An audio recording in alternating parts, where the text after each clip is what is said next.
Hi guys, आजकल corona के चलते सबको वैक्सीनेशन करवाने के लिए कहा जा रहा है, लेकिन वैक्सीन की अवेलेबिलिटी कम होने के कारण सब लोगों के मन में कुछ डाउट्स हैं। आज हम बात करेंगे उन डाउट्स की। क्या फर्स्ट और सेकेंड डोज हम अलग वैक्सीन की ले सकते हैं? क्या ये सेफ रहेगा? क्या ये इफेक्टिव है? इसके साइड इफेक्ट्स क्या हो सकते हैं? दूसरे देशों में क्या कॉम्बिनेशंस चल रहे हैं और इंडिया में आने वाली नई वैक्सीन। तो चलिए शुरू करते हैं। वैक्सीन की कमी के चलते अलग अलग देशों ने डिफरेंट वैक्सीन लेने के लिए अप्रूवल दे दिया है।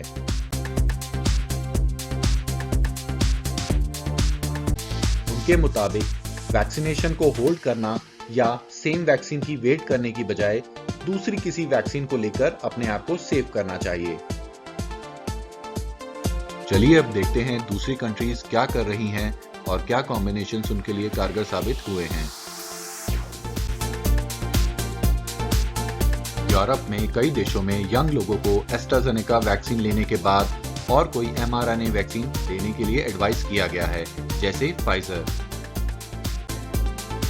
ब्रिटेन ने जनवरी में ही डिफरेंट वैक्सीन लेने के लिए अलाउ कर दिया था, लेकिन बहुत ही रेयर सिचुएशंस में।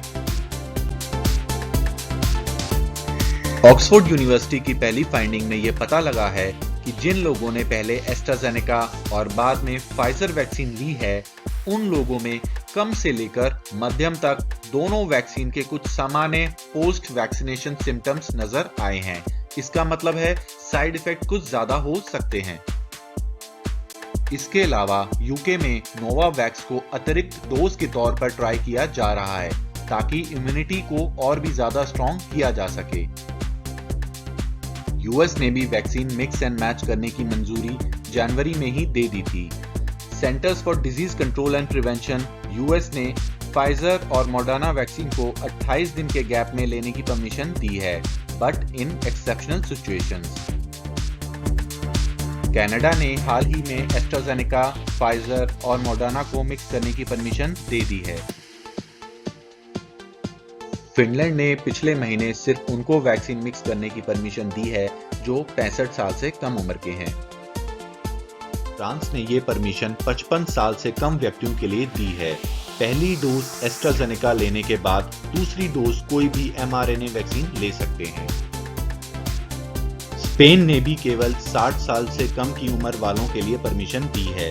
पहली डोज एस्ट्राजेनेका और दूसरी डोज फाइजर ले सकते हैं। ब्रिटेन ने 65 साल से नीचे के लोगों को ही अलाउ किया है। पहली डोज एस्ट्राजेनेका और दूसरी डोज कोई और mRNA वैक्सीन ले सकते हैं।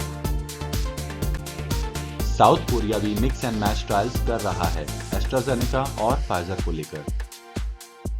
चाइना भी वैक्सीन मिक्स करने का विचार कर रहा है, जो कि डिफरेंट टेक्नोलॉजी से बनी हो। उनका ये करने का कारण शॉर्टेज नहीं, बल्कि एफिकेसी को एक्चुअली बढ़ाना है। रशिया ने इस समय सारे ट्रायल्स को होल्ड पे डाल दिया है। उनका ये कहना है कि उन्हें इसे अप्रूव करने के लिए और ज्यादा समय और डेटा की जरूरत है। अब बात करते हैं हमारे इंडिया में क्या हो रहा है। इंडिया में भी वैक्सीन मिक्स करने के ट्रायल्स कुछ ही हफ्तों में शुरू हो सकते हैं। टेस्टिंग केवल 3 वैक्सीन के नहीं, जो कि इंडिया में ऑलरेडी अवेलेबल हैं, बल्कि 6 नई वैक्सीन के साथ भी की जाएगी। अब जानते हैं कि इंडिया में और कौन कौन सी नई वैक्सीन आने वाली हैं। Covax vaccine by Serum Institute of India, Corbevax vaccine by Biological E, ZyCoV D vaccine, Gennova mRNA vaccine, Johnson and Johnson vaccine, intranasal vaccine by Bharat Biotech. Pfizer भी एक कदम आगे आ चुकी है अपने अप्रूवल को लेके। दोस्तों, वैक्सीन की शॉर्टेज जरूर चल रही है, लेकिन हमें गवर्नमेंट गाइडलाइंस का वेट करना होगा। वैक्सीन के सेफ और इफेक्टिव कॉम्बिनेशंस ट्रायल के बाद ही पता लगेंगे। तब तक हमें पूरी सावधानी बरतने की जरूरत है। वीडियो देखने के लिए धन्यवाद। सेफ रहें, स्मार्ट रहें, इजी साइंस के साथ।